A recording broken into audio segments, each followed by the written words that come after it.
Les jeunes à qui j'ai parlé le lendemain, qui étaient là, l'ont tous dit dans ce qui les avait marqués. Ce moment de silence. Le pape qui a imposé dans les JMJ ce moment de silence. Ensuite, toutes les JMJ de Benoît XVI, ça s'est reproduit. C'était un peu sa patte à lui. Silence, prière, austérité. À l'occasion des Journées mondiales de la jeunesse, en août 2023 à Lisbonne, La Croix revient sur 6 éditions emblématiques des JMJ à travers le récit des envoyés spéciaux et les témoignages de participants. Que disent de leur époque ces grands rassemblements de la jeunesse catholique ? Que nous apprennent-ils sur l'évolution du christianisme et de la société ? Dans cet épisode, Isabelle de Golemin, ancienne correspondante permanente de La Croix au Vatican, nous raconte les JMJ de 2005 à Cologne. Cette première édition, menée par le pape Benoît XVI, se tient quelques mois après le décès de Jean-Paul II. Lors de ces JMJ, Benoît XVI a-t-il réussi à instaurer un dialogue avec la jeunesse aussi fort que son prédécesseur ? Vous écoutez le podcast Place des religions.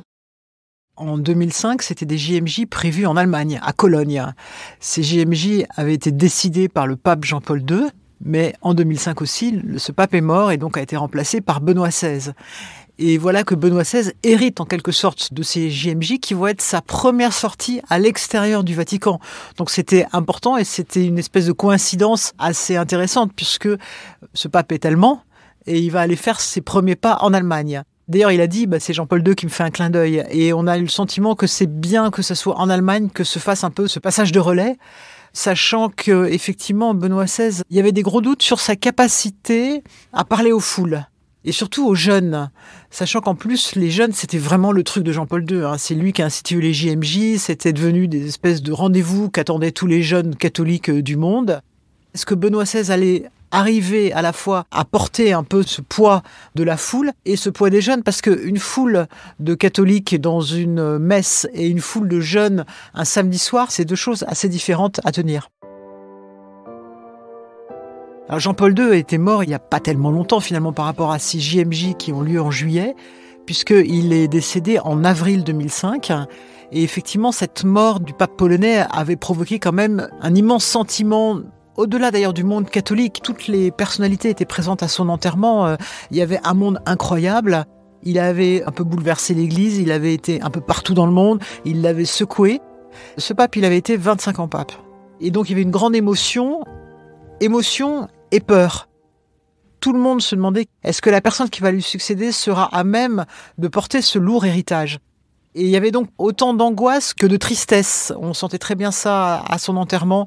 Et tous les jours qui ont précédé finalement le conclave qui a vu l'élection de Benoît XVI, on sentait que les cardinaux notamment avaient un peu les épaules courbées parce qu'ils se disaient « Oh là là, mais est-ce qu'on va être à la hauteur ?» Et ce pape qui avait dit « N'ayez pas peur », quand il est mort, en fait tout le monde a eu peur. On avait le sentiment que personne ne pourrait le remplacer.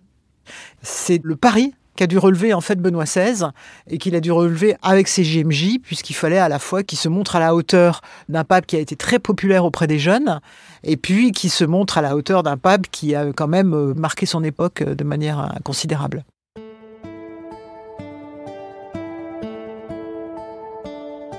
Alors, on a parlé pour les JMJ de Cologne des JMJ des deux papes et effectivement, il y avait toujours les deux portraits qui étaient affichés. Par exemple, le long de la cathédrale, il y avait le pape Jean-Paul II, le pape Benoît XVI.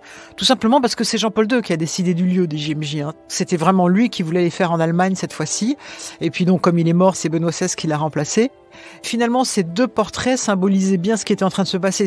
À la fois ce passage de relais peut-être un peu lourd, et finalement les premiers pas de Benoît XVI comme pape, et comment est-ce qu'il allait se débrouiller comme pape. C'était ça l'enjeu de ces JMJ, sachant qu'avec Jean-Paul II, finalement, les JMJ et de manière plus générale les voyages à l'extérieur du Vatican sont devenus le marqueur des papes. C'est vraiment là qu'on voit ce que les papes peuvent faire et c'est ça qui donne finalement tout l'éclat à la fonction pontificale. Donc c'était très important que Benoît XVI ne rate pas cette marche.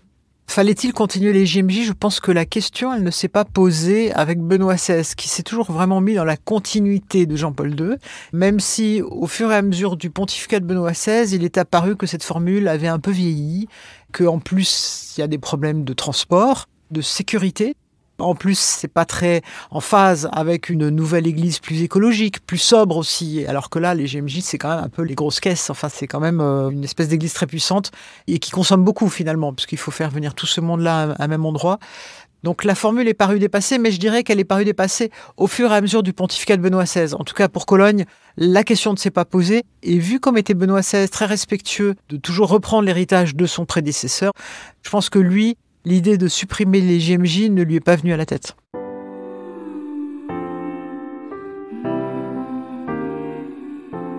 Pourquoi Cologne ? Parce que Cologne, c'est un peu la grande ville catholique avec Munich. Les deux grandes villes catholiques d'Allemagne, c'est un pays où il y a à la fois des protestants et des catholiques. Cologne, c'est une ville et un diocèse d'ailleurs extrêmement riche. C'est pas du tout comme en France. L'église allemande est une église qui est subventionnée par l'État puisque les Allemands payent une partie de ses finances par le biais de leurs impôts. Donc on arrive là dans une église très riche avec une magnifique cathédrale. Aussi, c'est là où est le siège de toutes les radios catholiques, des journaux catholiques. Donc on est vraiment en pays catholique. Donc il y avait une messe à Cologne, à Bonn et à Düsseldorf.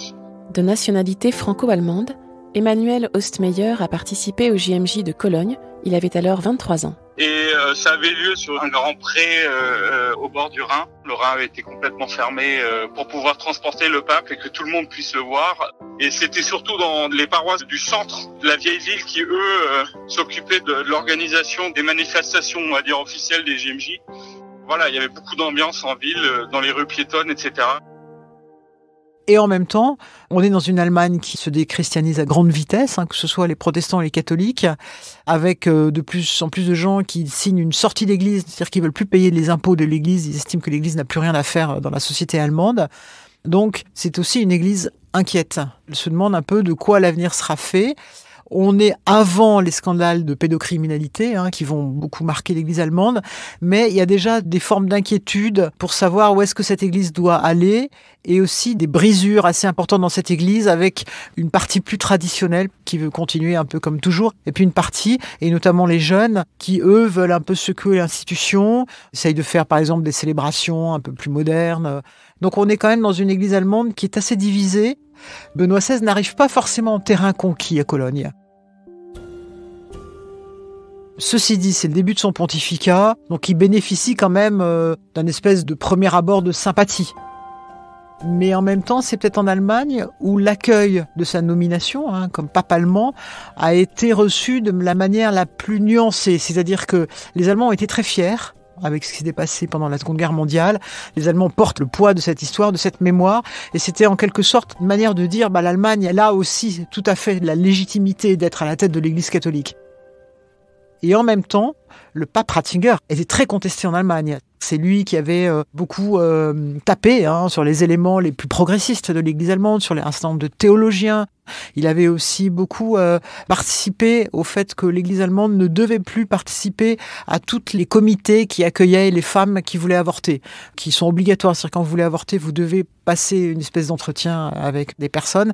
Et le pape, conseillé par Ratzinger à l'époque, avait dit non, l'Église catholique allemande ne peut pas prêter la main à l'avortement, donc il ne faut pas qu'elle soit présente dans ces comités. Alors que les catholiques allemands disaient mais si, il faut qu'on soit présent, justement parce qu'on peut faire réfléchir ces femmes, pas forcément les faire reculer, mais au moins qu'elles réfléchissent à ce qu'elles vont faire.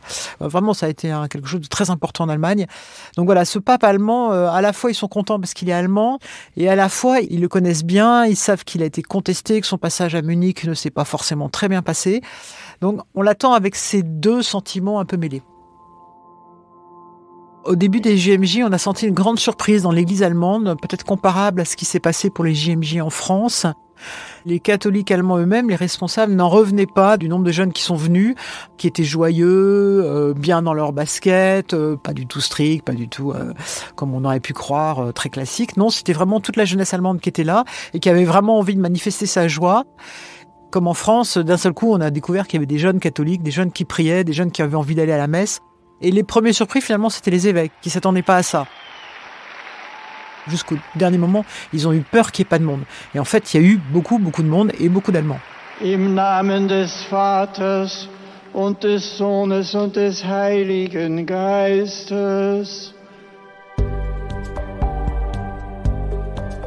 L'ambiance, elle était assez négative au début, du côté de la population locale.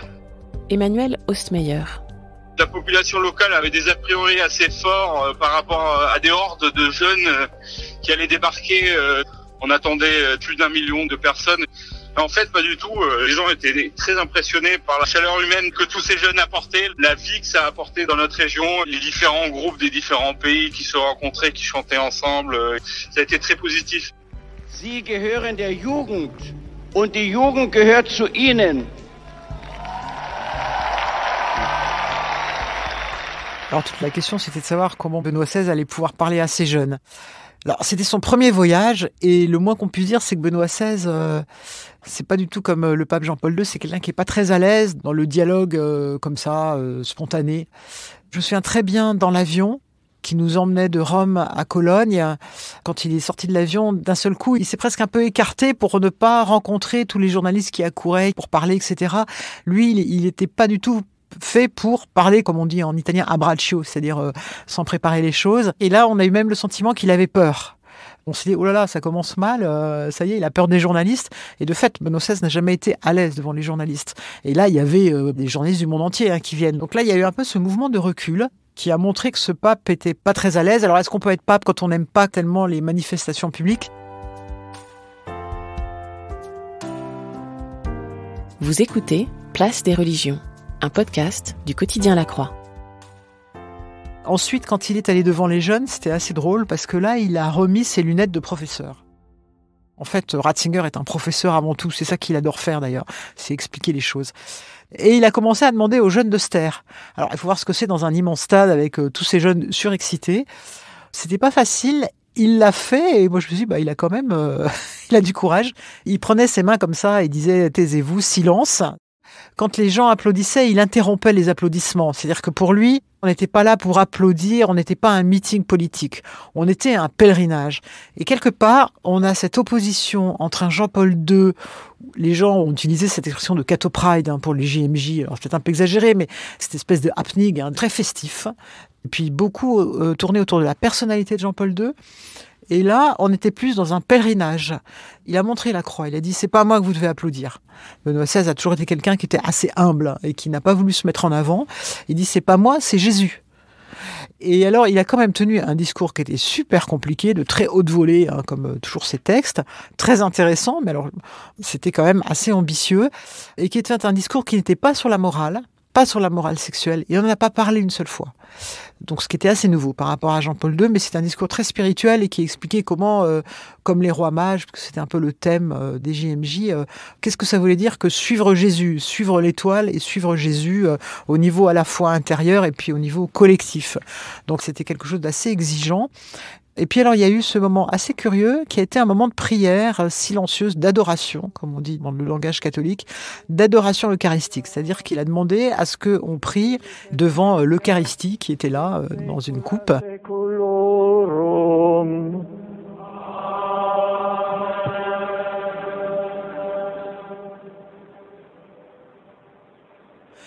Là, il y a eu un moment de silence extraordinaire qui a duré plusieurs minutes.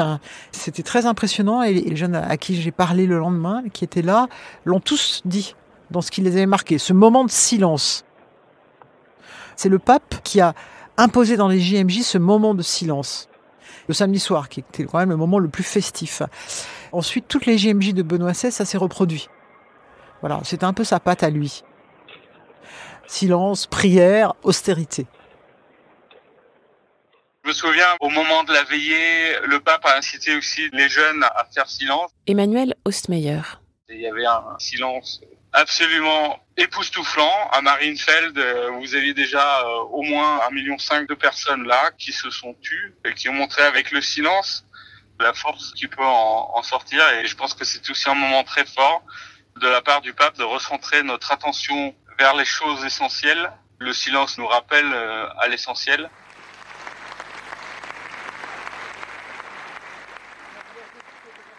Alors les JMJ, c'est une rencontre avec les jeunes, mais c'est aussi un déplacement dans un pays. Donc là, c'est le pape allemand qui vient en Allemagne et qui avait choisi, et ça c'est vraiment lui qui avait voulu de ce moment-là, de rendre hommage aux Juifs dans la nouvelle synagogue de Cologne, puisque la synagogue a été détruite pendant la Seconde Guerre mondiale.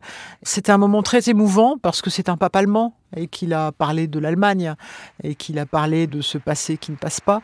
C'était pas une repentance officielle, mais c'était quand même un peu de ça. C'était d'autant plus émouvant que Ratzinger, comme théologien, a beaucoup travaillé sur les relations entre le judaïsme et le christianisme, et surtout sur les racines chrétiennes de l'antijudaïsme. Donc il connaît bien les choses. Donc ça faisait pas superficiel. Et en plus, c'était là encore dans la continuité de Jean-Paul II, parce que Jean-Paul II est le pape qui a beaucoup fait pour le rapprochement avec les Juifs. C'est le premier pape à être allé dans une synagogue à Rome, et Benoît XVI, le premier pape à être dans la synagogue de Cologne. Alors, c'était vraiment un moment très fort, et je pense important pour les Allemands en particulier, et notamment pour les catholiques allemands.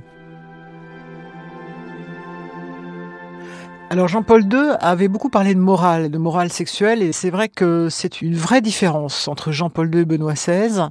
Benoît XVI n'a quasiment jamais parlé de morale sexuelle, ou très peu. Lui, il était persuadé que l'essentiel, c'était sur la foi, la spiritualité, et non sur la morale sexuelle. C'est pas quelque chose sur lequel lui avait envie de mettre l'accent. Et on l'a vu tout de suite au JMJ de Cologne, parce qu'effectivement, il a fait tout un discours aux jeunes sans leur parler de morale sexuelle.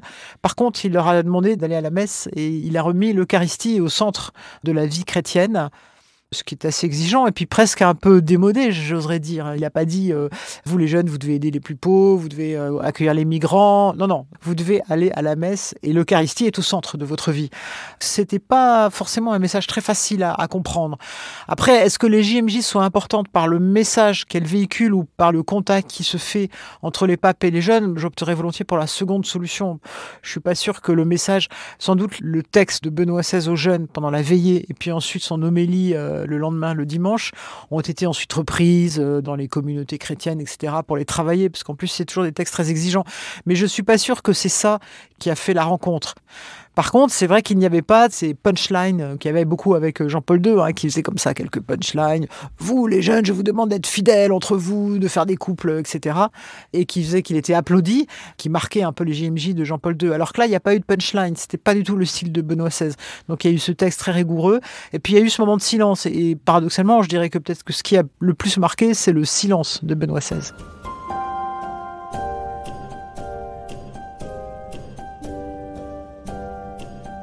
Alors les réactions des jeunes, franchement, c'était très positif, mais c'est normal, les JMJ, il faut se souvenir, c'est un moment quand même de fête. En plus, vous voyez plein de jeunes, ce qui dans l'église est quand même assez rare, donc ça donne plutôt de l'optimisme. Et les jeunes entre eux, ils sont déjà tellement contents de se retrouver que après, je pense que les jeunes Allemands étaient contents parce que voilà, c'était quand même une manière de dire que le catholicisme était une religion qui était encore en phase avec la société.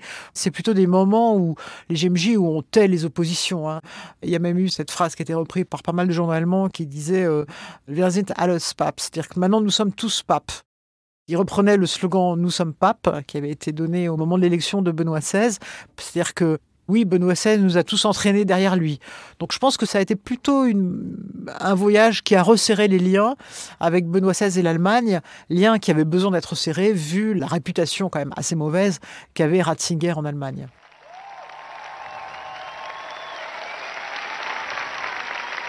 Je me souviens que les gens étaient complètement abasourdis de l'accueil triomphal qui avait été réservé au pape Benoît qui, lui, par un geste, avait écarté les bras comme la croix du Christ et qui s'était retrouvé sur le journal allemand Bild, qui est le journal le plus lu en Allemagne, qui marquait « Wir sind Papst », qui veut dire « Nous sommes papes ». Est-ce qu'il y a une génération Benoît XVI? En tout cas, c'est pas à travers les JMJ qu'elle s'est manifestée. Je pense qu'il y a effectivement une génération Benoît XVI qui est importante au niveau des jeunes prêtres. Des jeunes prêtres un peu classiques, même parfois un peu traditionnels, et qui ont eu ce sentiment que Benoît XVI les réconciliait avec l'Église, puisqu'il a beaucoup œuvré à ce que les intégristes reviennent dans l'Église catholique. Alors, c'est raté, il n'est pas arrivé officiellement. Ceci dit, il y a beaucoup de prêtres qui étaient tentés par l'intégrisme ou par des spiritualités traditionnalistes qui, du coup, sont revenus avec Benoît XVI parce qu'ils se sont sentis compris et que ce pape leur plaisait. Donc, je pense qu'il s'il y a une génération Benoît XVI, elle est du côté de ces prêtres un peu classiques qui ensuite ont évolué, d'ailleurs, souvent. Maintenant, on dirait plus qu'ils sont classiques, mais qui, quelque part, se sont sentis un peu confortés par ce pape-là. Je ne pense pas qu'il y ait une génération JMJ Benoît XVI. Le vrai contact qu'il y a eu avec les jeunes, c'est Jean-Paul II, parce que même avec François, il y a plus ce contact-là.